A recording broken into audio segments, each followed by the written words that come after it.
Hello students, good morning to all. Yesterday I was discussing about birth control. Here it is very necessary that first we know about why we have to birth control. As you know that resources are limited, resources are not increasing as the population is increasing. So we have to control our population for prosperity of our society and prosperity of our nation. So what are the methods by which we can control we can control birth control? Mm, different types of contraceptives are used. कंट्रासेप्टिव्स को हम दो भागों में बांट सकते हैं. One is the natural contraceptive and second is the artificial contraceptives. Natural contraceptives में हम किसी भी केमिकल का यूज नहीं करते हैं. नो केमिकल एट ऑल, कोई भी केमिकल को हम यूज नहीं करेंगे नेचुरल कंट्रासेप्शंस में जो मेथड्स होते हैं. अब यहाँ पे हम क्या क्या मेथड्स अप्लाई कर सकते हैं. तो नेचुरल मेथड में है, पहला है periodic abstinence. What do by periodic abstinence? Periodic abstinence का मतलब होता है कि मेंस्ट्रुअल साइकिल के कुछ पार्ट में हम इंटरकोर्स को अवॉइड करें. दैट मीन्स मेल और फीमेल उस दौरान सेक्सुअल इंटरकोर्स ना करें जिससे कि स्पर्म और एग मिल ही नहीं पाएंगे. इसीलिए इसको पेरियोडिक एब्स्टिनेंस कहते हैं. पेरियोडिक का मतलब कुछ समय के लिए, हर महीने में. पेरियोडिक आप जानते हैं. तो avoiding quarters from days 10 to 17 of the menstrual cycle. अब यहाँ पे 10 to 17 इसका एक मीनिंग है. 10 to 17 में आपने मेंस्ट्रुअल साइकिल में पढ़ा कि ओवुलेशन जो है किस डे पे होता था? 14th डे पे होता था. और ये तब सही है जब मेंस्ट्रुअल साइकिल 28 डेज की हो. लेकिन आप लोग जानते हैं कि 28 डेज का एकदम फिक्स नहीं होता है. मेंस्ट्रुअल साइकिल की रेगुलरिटी जो है कई चीज़ों पे डिपेंड करती हैं. ये फीमेल के फिजिकल हेल्थ, मेंटल हेल्थ, इसके अलावा जो है वर्कलोड, इसके अलावा जो है डिप्रेशन पर डिपेंड करती है. और हमारे हेल्दी डाइट पर भी, मतलब फीमेल के हेल्दी डाइट पर भी डिपेंड करती है.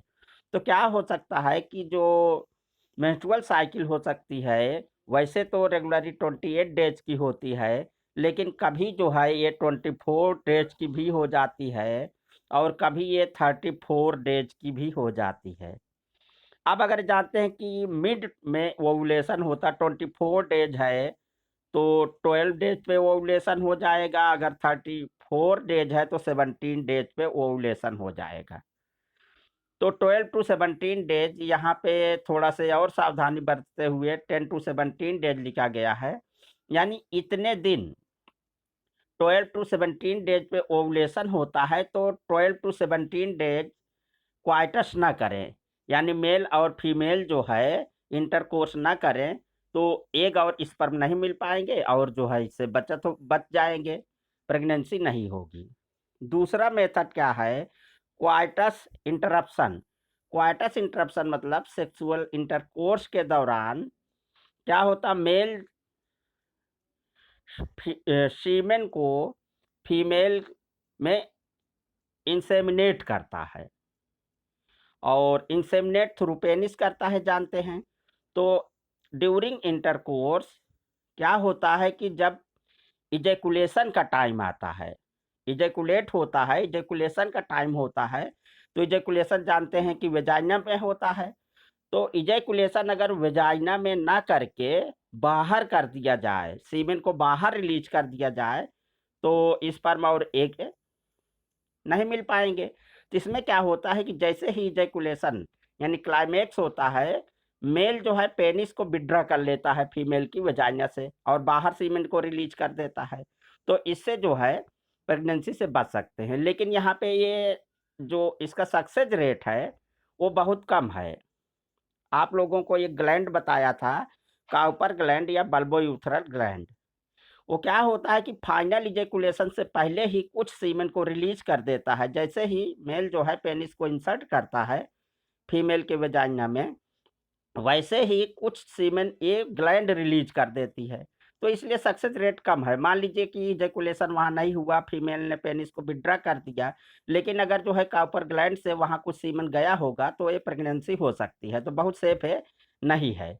और दूसरा ये है कि पेनिस को विथड्रॉ करना भी थोड़ा ये मुश्किल हो जाता है। लैक्टेशनल एमेनोरिया, लैक्टेशनल एमेनोरिया क्या है? जब बेबी का बर्थ होता है, मदर जो है फीडिंग करा रही हो, ब्रेस्ट फीडिंग करा रही हो, यानी बच्चा जो है मिल्क पा रहा हो, तो ये माना जाता है कि करीब बर्थ के 3 से 6 महीने तक जो होता है मेंस्ट्रुअल साइकिल वो रेगुलर नहीं होती है। तो उस दौरान जब मेंस्ट्रुअल साइकिल नहीं होगी तो ओव्यूलेशन भी नहीं होगा, तो प्रेगनेंसी के कम चांसेस रहते हैं। लेकिन ये भी इसका भी सक्सेस रेट जो है कम होता है। क्या पता किसी में जो है 3 महीने के बाद जो है मेंस्ट्रुअल साइकिल हो ही जाए, तो इसलिए यहाँ पे सेफ सेक्स के दूसरे मेथड्स जो है अप्लाई होने चाहिए अगर सेक्सुअल इंटरकोर्स करना है तो। अब हम आते हैं कि आर्टिफिशियल मेथड्स में। आर्टिफिशियल्स में हम डिफरेंट केमिकल्स का यूज करेंगे, डिफरेंट केमिकल्स या बैरियर्स का यहाँ केमिकल्स भी यूज कर सकते हैं और जो है बैरियर्स भी यूज कर सकते हैं। आर्टिफिशियल मेथड में सबसे पहला है, यहाँ पे क्या करते हैं, physically preventing the coming together woman sperm. Physically यानी उनको कांटेक्ट से रोकेंगे। पहला है इसमें बैरियर मेथड। बैरियर मेथड में क्या-क्या होता है, इसमें कंडोम्स होता है, डायफ्राम्स होता है, सर्वाइकल कैप्स होता है, वाल्व्स होता है। अब अक्सर क्वेश्चन आता है कि कंडोम्स जो है क्या होता है, लैटेक्स या रबर का जो है ये बना होता है। मेल जो है सेक्सुअल इंटरकोर्स के दौरान ये इसको अपने पेनिस को इससे कवर कर लेता है और जब भी इजैकुलेशन की बात, अगर इजैकुलेशन होगा तो उसका सीमेन कंडोम में ये रह जाएगा और वेजाइना में नहीं जाएगा। तो इससे 2 फ़ायदे हैं। कंडोम से एक ये फ़ायदा है कि सेक्सुअली ट्रांसमिटेड डिजीज़ेज़ से भी बच जाएँगे। दूसरा आता है फेमिडोम या फीमेल कंडोम्स होता है। इसको फीमेल जो है इंटरकोर्स के दौरान अपनी वेजाइना में इंसर्ट कर लेती है। जो कंडोम जो है वो मेल के लिए हुआ, फेमिडोम्स जो है ये फीमेल के लिए हो गया। इसी तरीके से सर्वाइकल कैप्स आता है। ये सर्वाइकल कैप्स यहाँ पे सर्विक्स जो ये पोर्शन है आप लोग जानते हैं, यहाँ पे जाके फिट हो जाता है। तो इससे जो है एग और स्पर्म नहीं मिल पाते हैं। अगला मेथड है इंट्रायूटेराइन डिवाइसेस। हमने एक क्विज दिया था, उसमें कुछ बच्चों ने क्वेश्चन रेज किया था। तो यहाँ पे हमें जाने कि इंट्रायूटेराइन डिवाइसेस ये most popular in India. India में जो है ये बहुत पॉपुलर है। इससे 2 काम होता है। ये उनके लिए ज़्यादा बेनिफिशियल है जो 2 बच्चों के बीच में स्पेसिंग देना चाहते हैं। मान लीजिए एक बच्चा पैदा हो गया, आप चाहते हैं कि 5 ईयर्स तक दूसरा बच्चा ना हो, तो आयोडीन जो है ये यूज़ करते हैं। आयोडीन जो है ये एक्सपर्ट्स द्वारा जो है फीमेल के यूट्रस में इसको इंसर्ट करके ये लगा दिया जाता है। नाम ही इसका है इंट्रायूटेराइन डिवाइसेस। इंट्रा मतलब अंदर, यूटेराइन मतलब यूटेरस के डिवाइसेस हैं। तो 2 मेथड हो जाता है। एक तो इसमें ये फ़ायदा हो जाता है कि प्रेगनेंसी से बच सकते हैं, 2 बच्चों के बीच में स्पेस दे सकते हैं, या फिर जो अभी बच्चे नहीं चाहते हैं कुछ सालों के लिए ही, उनको ये हो सकता है। तो इसमें ये कैसे काम करता है, इसको सबसे ज़्यादा हमें ध्यान देने की ज़रूरत है। इंट्रायूटेराइन डिवाइसेज़ जो है जैसे कॉपर टी आप लोगों ने सुना होगा, तो एक कॉपर आयन रिलीज करते हैं। अब कॉपर आयन रिलीज करेंगे तो कहाँ होगा? यूट्रस में होगा। अब जैसे ही मेल जो है क्वाइटस करेगा, स्पर्म आएगा, तो क्या करते कॉपर आयन, ये स्पर्म को फेगोसाइटोसिस करते हैं, यानी उसको एक तरीके से सिंपली कह खा जाते हैं, यानी उसको वहाँ पे डिस्ट्रॉय कर देते हैं। और अब फर्टिलाइजेशन नहीं होगा। Very simple. ये बहुत क्वेश्चन कॉमन आता है। इससे एक रिलेटेड क्वेश्चन आता है कि क्या इंट्रा यूटेराइन डिवाइसेस जो होती हैं हमें एसटीडी जैसे एड्स है, एचआईवी है, इनसे बचा सकता है क्या? तो नहीं, ये नहीं बचा सकता, क्योंकि यहाँ पे हमने स्पर्म को रोका है, स्पर्म को किल किया है, और जो फ्लूइड्स है वो तो कांटेक्ट में आया ही। तो ये जो है इससे सेक्सुअली ट्रांसमिटेड डिजीजेस से नहीं बचा सकता है, लेकिन जो है और अन्य चीज़ों से ये बचा सकता है। तो ये क्वेश्चन अक्सर कॉमन आता है। दूसरा आता है ओरल कंट्रासेप्टिव पिल्स। इस पे भी एक कुछ में क्वेश्चन दिया था, तो एक आध बच्चे ने इसमें भी गलत कहा है। ये हार्मोनल मेथड है। पहले हमें जान लीजिए कि हार्मोनल मेथड है। पिल्स इसलिए कहा गया कि ये टैबलेट के फॉर्म में रहता है। ये इसमें हार्मोन्स होता है। हार्मोन्स या प्रोजेस्टेरॉन हो सकता है, एस्ट्रोजन हो सकता है, या दोनों का कॉम्बिनेशन हो सकता है। ये कैसे काम करता है? ये क्या करता है, जब प्रोजेस्टेरॉन हार्मोन से यहाँ रहेगा तो एक मैसेज जाएगा पिट्यूटरी ग्लैंड में, वहाँ से जानते हैं कि एफएसएच रिलीज होता है और एलएच रिलीज होता है। और एफएसएच और एलएच अब नहीं रिलीज होगा जब तक ये खाते रहेंगे, तो इसलिए ओवुलेशन नहीं होगा। और इसको खाने का मेथड्स जो है 21 डेज कंटिन्यूअस खाना पड़ता है। और कब से खाना शुरू करें? जैसे मान लीजिए ब्लीडिंग हुआ, मेंस्ट्रुअल साइकिल का फर्स्ट फेज जो होता है, ब्लीडिंग होता है, ये 2 से 7 दिन तक होता है। हाँ, ये सब में थोड़ा-थोड़ा डिफरेंस होता है। तो जैसे ही ब्लीडिंग बंद हो, वो टैबलेट स्टार्ट करें। वहाँ लिखा रहता है ये first day, second day, third day, fourth day. तो 21 डेज़ तक इसको खाएँ और इसको बंद कर दें। और 21 डेज़ के बाद क्या होता है, उसमें 30 टैबलेट्स होते हैं। तो 21 डेज़ उसको खाएँ, बाकी उसमें आयरन के टैबलेट्स होते हैं। आयरन के टैबलेट होने से जो है क्या होता है, ब्लड जो है का अमाउंट जो है बढ़िया बना रहता है, इसको इसलिए दे देते हैं। तो आप लोगों ने ओरल पिल्स के बारे में सुना है। पहले एक बहुत फेमस आती थी माला डी, उसको कहते थे माला डी। इसको क्या करना था कि 21 डेज तक खाना पड़ता था, और ये स्टेरॉयडल थी। स्टेरॉयडल थी, हालांकि कोई साइड इफेक्ट नहीं था। तो इसको देखते हुए कि लखनऊ में सीडीआरआई है, central drug research institute, Lucknow UP capital है, जानते हैं। वहाँ पे सीडीआरआई है, सेंट्रल ड्रग रिसर्च इंस्टीट्यूट। इन्होंने एक नॉन स्टेरॉयडल जो है पिल्स बनाया, जिसमें स्टेरॉयड नहीं है। अब इसका क्या फ़ायदा होता है? जानते हैं कि जब स्टेरॉयड होता है तो शरीर में फटीग लाता है, मोटापा लाता है, ओबेसिटी लाता है। और फीमेल में ओबेसिटी जो है अगर हो जाएगी तो बहुत सी प्रॉब्लम हो जाती है, और कोई चाहेगा भी नहीं कि वो ओबेस हो। तो इसलिए इन्होंने एक नया पिल बनाया और उसका नाम दिया सहेली। सहेली में ये खासियत है कि नॉन स्टेरॉयडल है, और दूसरा ये खासियत है कि इसको वंस ए वीक लेना है। वीक में एक ही लेना, 21 डेज से बच गए, वंस इन अ वीक लेना है। तो एक वीक में लेना है, नॉन स्टेरॉयडल है, बहुत सेफ है, और बहुत ज़्यादा इसका प्रोडक्शन भी है, और अपने यहाँ से बनी है। तो सहेली हम ले सकते हैं। तो ये क्या हो गया, हार्मोनल मेथड हो गया। बिल्कुल एकदम क्लियर होना चाहिए। इधर आप लोग कहीं गूगल सर्च करते हैं, कहीं कुछ करते हैं, क्वेरी भेजते हैं, तो वहाँ कन्फ्यूजन क्रिएट होता है, जबकि यहाँ ये बताया जाता है। अब अगला आते हैं सर्जिकल मेथड। फाइनल ये है सर्जिकल मेथड। अब किसके लिए अप्लाई करना है? अगर जो है अब ऐसे कपल जो एकदम से आगे बच्चे नहीं चाहते हैं, अब आगे उनको नहीं, तो परमानेंट मेथड ये कहलाता है। परमानेंट मेथड में क्या होता है, आप लोग जानते हैं कि ये इसको जो है मेल में हम वैसेक्टोमी कहते हैं। वैसेक्टोमी ये टेस्टिस है, जानते हैं, यहाँ पे वास्ट डिफरेंशिया गई रहती है।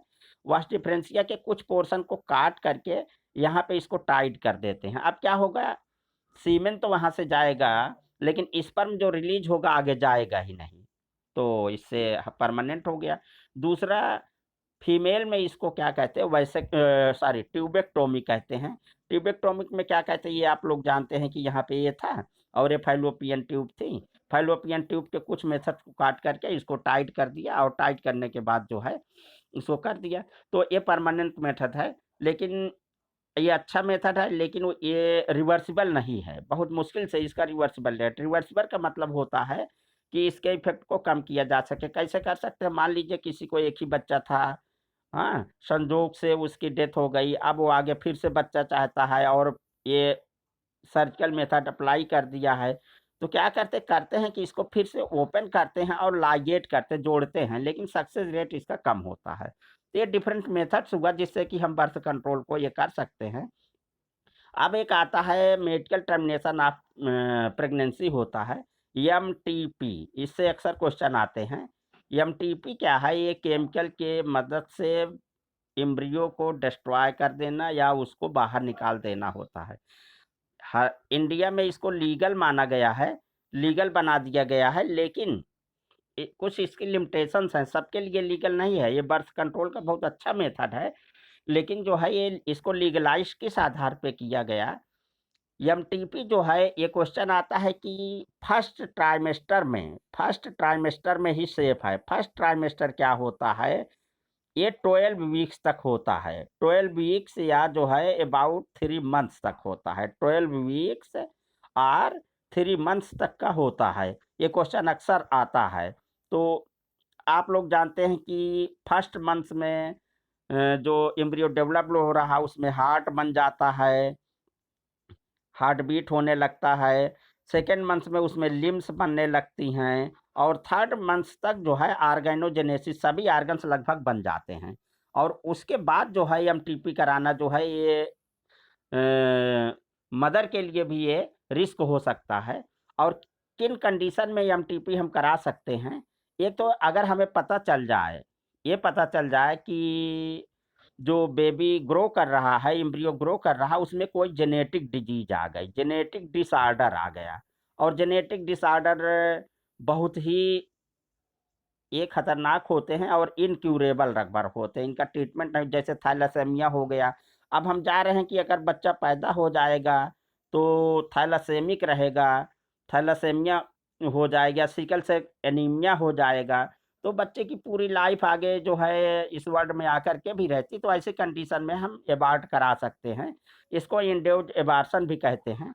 दूसरा है, मान लीजिए किसी का रेप हो गया और उसमें जो है प्रेगनेंसी हो गई, तो उस कंडीशन में भी ये परमिशन है। ति इस तरीके से इसको ये लीगल बनाया गया है एमटीपी के लिए जो है। अब हम यहाँ जानेंगे सेक्सुअली ट्रांसमिटेड डिजीजेज़। आगे जो है सेक्सुअली ट्रांसमिटेड डिजीजेज़ के बारे में हमें जानेंगे। सेक्सुअली ट्रांसमिटेड डिजीजेज़ का मीनिंग अब आप लोग ये जानते हैं कि किस तरीके से ये होता है। मतलब diseases which are transmitted sexually are called, sexually मतलब सेक्सुअल इंटरकोर्स के माध्यम से जो डिजीज फैलती हैं, चाहे मेल से फीमेल में जाए या फीमेल से मेल में जाए, उसको हम सेक्सुअली ट्रांसमिटेड डिजीज एसटीडीज कहते हैं। इसमें एग्जाम्पल पूछा जाता है, अक्सर एग्जाम्पल पूछा जाता है, कुछ सेक्सुअली डिजीजेस के नाम बताओ। तो इसमें है गोनोरिया है, सिफिलिस है, क्लामिडियासिस है, जेनाइटल हर्पीज है, जेनाइटल वार्ड्स है, ट्राइकोमोनियासिस है, हिपेटाइटिस बी है, एड्स के बारे में बहुत जानते हैं। ये सब सेक्सुअली ट्रांसमिटेड डिजीजेज होती हैं। तो किस तरीके से हम इनसे बच सकते हैं, इनके बारे में हमें जानते हैं। इनको वनरल डिजीजेज भी कहते हैं या आरटीआई कहते हैं। राइट टू इन्फॉर्मेशन वाला आरटीआई नहीं, रिप्रोडक्टिव ट्रैक्ट इन्फेक्शन होते हैं, ये ट्रैक्ट में होते हैं और ये मैक्सिमम जो है फ्लूइड से होते हैं। तो इन सब से हम बचने के लिए अब एड्स के बारे में हमें जानते हैं कि बहुत क्वेश्चंस आते हैं कि एड्स किस तरीके से ये फैलता है। तो एड्स जो फैलने का किन माध्यम से फैलता है, ये इसका डिटेल में आता है। Can also be transmitted by, अब एड्स कैसे? Sharing sharing injection need. जानते हैं कि कुछ जो है ड्रग्स के एडिक्ट होते हैं, वो एक ही इंजेक्शन से, जैसे ये 4 हैं या 5 लोग हैं, इसमें ये ड्रग इन्होंने लिया, तो इसने ड्रग लिया, इसी इंजेक्शन से इसने ड्रग लिया। अब अगर इसमें कोई डिजीज है तो इसमें भी चला जाएगा। अब इसने भी लिया, अब मान लीजिए कि इसमें नहीं डिजीज थी, ये दोनों तो बच गए, लेकिन इसमें से एसटीडी थी, कोई एचआईवी था। अब अगर इस इंजेक्शन से आगे लेंगे तो इनमें जो है ये इन्फेक्शन फैल जाएगा। तो दूसरा क्या मेथड हो सकता, कैसे फैलता है? सर्जिकल इंस्ट्रूमेंट से फैल सकता है, ब्लड ट्रांसफ्यूजन में सबसे ज़्यादा फैलता है। अब जानते हैं कि जिनको ब्लड कैंसर रहता है वो बहुत प्रोन होते हैं, उनको कंटिन्यूअस ब्लड देना पड़ता है, ट्रांसफ्यूज करना पड़ता है। या फिर इन्फेक्टेड मदर टू फीटस। अब infected mother to foetus breast feeding से भी हो सकता है, और दूसरा जो है प्लेसेंटा के थ्रू ये भी जा सकता है। लेकिन जो मदर है, अब उसमें क्या होता है, बेबी में फैलता है, तो क्या ऐसी जो मदर एचआईवी पॉजिटिव है वो प्रेग्नेंट नहीं हो सकती? हो सकती है। आजकल कुछ ट्रीटमेंट्स हैं जो कि बच्चे में जाने से रोकते हैं। तो इसके अलावा जो है, अब ये तो हो गया कैसे फैलता है। तो जिनसे फैलता है उन्हीं मेथड में हम जो है प्रिकॉशंस बढ़ा के इनको कर सकते हैं, कि जैसे अगर कंडोम का यूज करते हैं तो फ्लूइड नहीं मिल रहा है, इस तरीके से ड्रग शेयरिंग में जो है, या ट्रांसफ्यूजन के पहले ही जहाँ डोनर का जो है हमें चेक कर लेना चाहिए कि उसको एचआईवी पॉजिटिव तो नहीं है। ये सारे सावधानियां करके हमें, और तीसरा अवेयरनेस फैला के ये कर सकते हैं। Genital herpes and hepatitis B are other diseases are curable. इसमें जो है कुछ डिजीजेज जो हैं क्योर की जा सकती हैं, कुछ नहीं क्योर की जा सकती। फिर not detected and treated in time they can lead to pelvic inflammatory diseases. HIV में आप लोग जानते हैं कि इसका जो इंक्यूबेशन पीरियड है वो 5 to 7 ईयर्स तक लग जाता है, कहीं कहीं लिखा है 3 to 7 ईयर्स तक लग जाता है। अगर एचआईवी वायरस आ गया तो इतना जल्दी वो अपना जो है सिम्टम्स नहीं दिखाता है। तो इसलिए इनसे हमें बचने से ही तमाम हमें तरीके से होना चाहिए। अब दूसरा क्वेश्चन जो आता है कि अगर किसी को हो गया तो टाइमली डिटेक्शन हो जाए, तो एचआईवी अगर पेशेंट है, एड्स हो गया तो उसको तो मरना ही है, लेकिन जो है उसके लाइफ को हम कुछ बढ़ा सकते हैं, जैसे 2 साल 3 साल आगे हम उसको ये बढ़ा सकते हैं। फाइनली तो उसकी डेथ हो ही जाती है, क्योंकि ये वो इनक्योरेबल है। तो prevention and timely detection and cure of diseases are essential to ensure reproductive health. अब प्रिवेंटिव मेजर से क्वेश्चन आता है कि एड्स से हम कैसे बच सकते हैं। जानते हैं, avoiding sex with unknown or multiple partners. Unknown या जो अननोन जो भी कोई भी पर्सन है उसके साथ जो है सेक्स नहीं करना चाहिए, या मल्टीपल पार्टनर्स का मतलब जो है कई लोगों के साथ जो है सेक्स नहीं करना चाहिए। और use of condoms to check with doctor when doubt. अगर कोई डाउट हो तो डॉक्टर से हम हेल्प ले सकते हैं। अगला जो आता है इसमें इनफर्टिलिटी आता है। हमारे ख्याल से इसको हम नेक्स्ट वीडियो में लेते हैं, क्योंकि ज़्यादा बड़ा हो जाने से आप लोग देखते नहीं हैं इसको, इसलिए हम छोटे छोटे पार्ट में इसको करके